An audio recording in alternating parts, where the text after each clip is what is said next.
Welcome back to Fred in the Shed, and today we're going to have a close look at this TOGUARD Stealth Dashcam.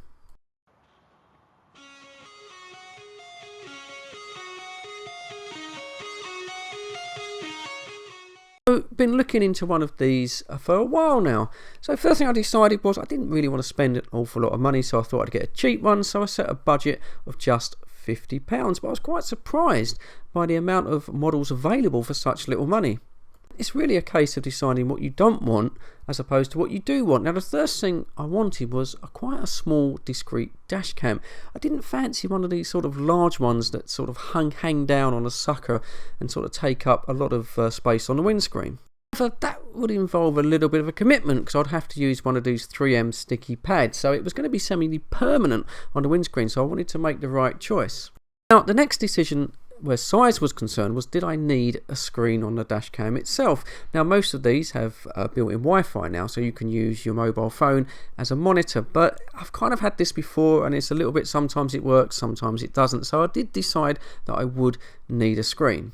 I finally settled on this TOGUARD Stealth Dashcam that had a screen but also had a very small footprint. Reviews at this price level are quite sceptical. People seem to want quite a lot for their money, but this one did seem to get fairly decent reviews, so I decided that I would order that with a memory card as well, but not before I checked out the manufacturer's website. I'd never heard of them before. It turns out they're actually quite a reasonable sized company. They do quite a range of products, dash cams of course, but also home security cameras and monitors. Although they're certainly at the budget end of the market, they do have quite a wide range of dash cams, including this rather interesting little dash cam that, if the layout of your windscreen allows it, this will actually wrap around your mirror. Very, very discreet. Back to the Stealth 20, which is the model that I ordered from Amazon. So here are some of the important specs. Firstly, video resolution, maximum resolution 1080p 1920 by 1080 at 30 frames a second. Next, the viewing angle, which is important, that is a full 170 degrees. If required, the dashcam can take still images at 12 million in JPEG format. Wi-Fi is supported, so you can use your mobile phone as a remote control or a monitor. Time and date stamp can be recorded at the bottom of the video, and the camera has a built-in G sensor that if the car is parked, for example, and you're hit, it will start recording for up to 10 seconds. Also record audio from inside the car. We'll be testing that later. Another thing we'll be testing is the loop system. The camera will record video clips in 3 minutes, 5 minutes or 10 minutes loops, and there should not be any noticeable join when that's played back. Finally, a micro SD card is recommended at class 10, and that is up to 32 gigabytes. Enough talking about the camera, let's have a look at it. So straight out of the box and first in the hand, what do I think? Well, it actually feels quite nice. It has a kind of matte black rubberized coating, and I think that's quite important when you're going to stick this in your car, because you don't want something that's particularly silver and bright and it's going to stand out. I think this is going to blend in, certainly to my dashboard, which is black. I think it's going to blend in quite well. And you know, overall at this price level, it actually feels quite a nice solid unit. It doesn't sort of creak and groan, there's no sharp edges, and the buttons themselves are a little bit clicky, but they are quite tactile. This is an adhesive stick-on solution, and they do supply you with this little wedge piece here. Maybe if you were fitting this in a van that had a slightly more upright windscreen, for example, you should be able to get it at the right angle. They also supply you with 2 additional little 3M pads in case you want to swap it around to another car. So in the box is a 12-volt adapter, a 2-gang model as well, which is quite useful because the camcorder runs on 5 volts, so don't go wiring this straight into your car. You get a little USB to mini lead here if you want to take the unit out of the car and connect it to your computer, and then you have the main lead itself. Now I reckon this is round about sort of 4 meters, which should be long enough for pretty much any car. A few of these little stick-on clips as well, which may help you hide the cable. And also another thing that's quite useful is a little plastic tool here for easing the cable behind plastic trim. Okay, let's move on to the instructions now. Quite often these Chinese products let themselves down here because you get a very basic pidgin English type instruction book, but this one's pretty good. It does actually include some rather nice colour illustrations as well, and although the menus are a little bit complicated to begin with, it does give you an insight how to go through them. Something worth mentioning is this extra little pamphlet here, which is kind of like a review bait situation, because they're offering you a little free gift from Amazon if you leave them a positive review. But we'll see about that when we've got the camera fitted. Let's just have a quick look at the menu systems. Now, a lot of this is going to be self-explanatory, so I'm not going to sort of go through it. But as you can see, you've got resolution here, which we're going to keep on 1080p. There's no point in going any sort of lower. You've got loop recording, which is those little gaps, 3 minutes, 5 minutes, sort of 15 minutes. Well, we'll leave it at 3, and that should produce about a file of 250 megabytes. Next thing, you can basically set this wide dynamic range on the video to increase the color range. I'm not going to bother with that. And quite interesting, you've got an exposure control there, so you can turn it up or down, which might be good for me when I do night recordings. There's the motion detector if someone hits your car where it's parked, so we're going to sort of switch that on. And then you can turn the date stamp on and off, which I think is quite useful to have that switched on. The basic menu isn't too bad to get to grips with. There is an advanced menu, we'll have a quick look at that. On here you can turn the Wi-Fi on and off, you can do the date and time. You've got an auto power off, so how long the unit will record once you switch off the motor. You've got the key bleeps, where we're going to switch those off straight away. And then you've got the park guard. This is the thing if someone hits your car while it's parked. You can set that to sensitivity high, medium and low, which is quite a useful sort of feature. The boot sound, we don't really want that on. You don't want this thing playing a tune every time you get into your car. They call screensaver, but basically this is how long the screen will remain on once you turn on and start driving. So I've set mine down to the minimum, which is 1 minute. Right, next we'll look at the Wi-Fi settings. Now, there is an app you have to download to your phone. It works on iOS and Android, and quite conveniently there's a 3D barcode in the instructions itself which you can scan. You've got it set up, but it seems to work quite well when it works. And yes, it's pretty helpful for setting up the camera, because the lens on the camera is adjustable. It has about 4 click positions and not always easy to see on the screen itself, so you can use your mobile phone as a monitor. Also use your phone as a basic remote control to adjust the exposure and certain settings. Now, I will admit that my phone did take a while to connect to the camera, and sometimes it wouldn't connect at all, but when it did work, it worked pretty well. The main thing that attracted me to this camera was the stealth-like installation. I'm a little bit funny like this. I don't like loads of sort of wires and things dangling down in the car, and also wanted it to be quite discreet, because I don't want anyone breaking my window just to nick it. To aid that effect, I've set mine low down on top of the dashboard instead of the usual place at the mirror. And I think it works quite well. Certainly standing back from the car, you wouldn't know there was a camera fitted. It's only when you get up sort of close, maybe the adhesive sort of sticker there, you can sort of see. But overall, it's quite a nice, neat installation. It's what I wanted. Of course, all of that is a complete waste of time if the camera doesn't record a clear and sharp image. So here we go. We're going to go out on a test run. You can see we're in the car now. And I'll use the built-in microphone and let myself do the talking. Right, okay, so I've got the audio recording switched to the on position. I probably wouldn't have this on personally myself. I have a tendency to let out the odd swear word that I wouldn't want recorded, plus occasionally I can sing along with the radio without realising it, and I wouldn't want that on there either.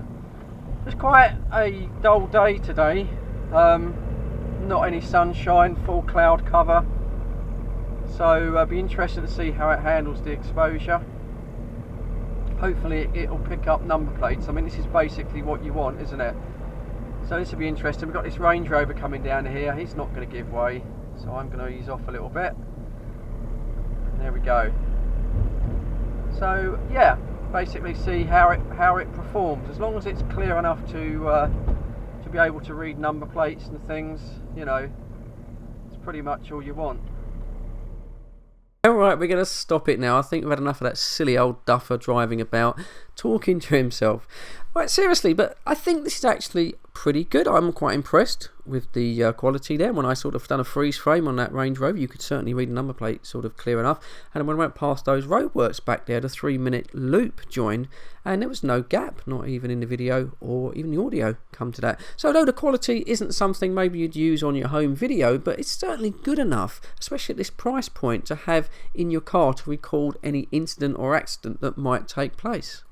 Okay, a different day and much tougher conditions here. We're driving into winter sunshine, right into it. Now you have to forgive some of the lens flare on the camera, that's because we are right into the sunshine, but look at the shadows on the road and notice that the camera is very quick to adjust its exposure. It's not being bleached out or getting too dark. And also notice the sky, it's got the exposures pretty much spot on there for the sky. You can see some of the details on the clouds.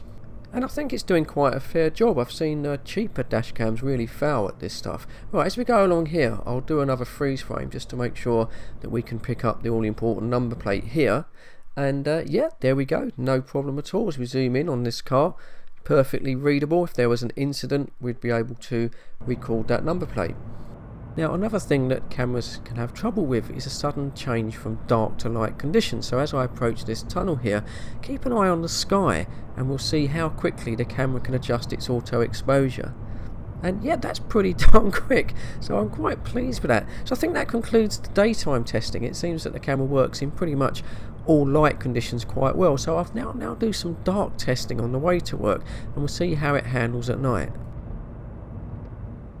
Here's some early morning footage, or nighttime driving if you like, and this is where the camera's going to be sort of tested quite hard here using the auto exposure, but it's actually doing quite a good job. I've seen some footage of cheaper cameras and they've really struggled under these conditions, but I think this is absolutely fine as I negotiate this roundabout. It's quite a well lit up sort of part of town, and I think everything is clear, and this is pretty much what I was seeing when I was sort of driving. So moving on to the next section here. Now this road is not under street lights itself, it's slightly floodlit from the motorway lights here on the left, but once again, you know, it's certainly clear enough. If someone was to pull out on me, it would be absolutely fine. I would capture that on the footage, so I think it's sort of done a good job. And then finally we're going to move further along out into sort of the countryside, and then we'll just be driving under the headlights. So here we go, once through this motorway bridge, no street lights, and into total darkness, just relying on the car's headlights. And yeah, even here obviously it's dark, but this is pretty good. I mean, this is pretty much what I could see as I was sort of driving along, and yeah, I think if you had an incident, you know, you would certainly get enough captured on camera here that sort of might hopefully help you out, sort of to prove that possibly you weren't to blame.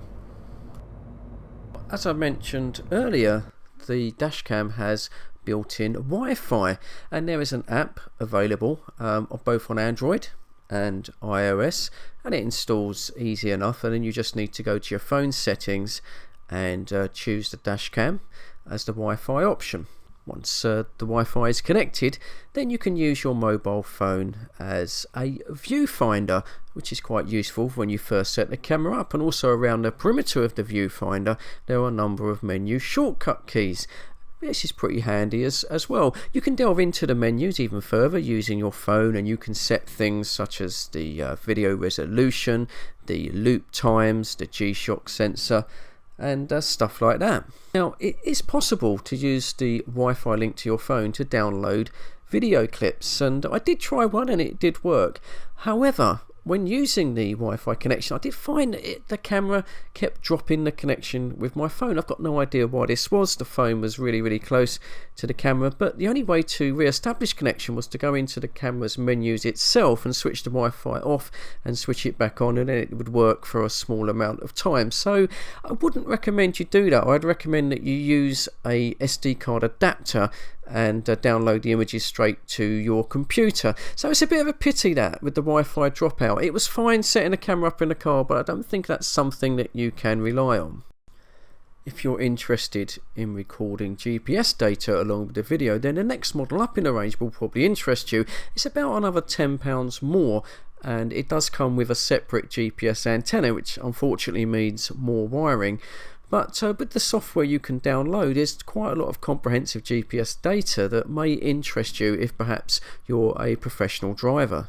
So I think it's time to bring this one to a close with a conclusion. Now for me, this little Dashcam ticks all the right boxes. First, I like the stealth installation, so you can't really see it too well from the outside. I like the fact you have to have loads of wires all dangling all over your dashboard. Video quality, absolutely fine. At this price range, yeah, absolutely fine in all conditions. It was certainly clear enough that you can read number plates, no problem with that. I'm sure you can get a higher resolution camera. Whether you can bring that in at £50, I'm not so sure. If you're interested in this dashcam and you want to go and check it out for yourself, I will leave links to the Amazon UK website for both models, the GPS and the non-GPS. So I hope this video has helped to decide what dashcam is best for you.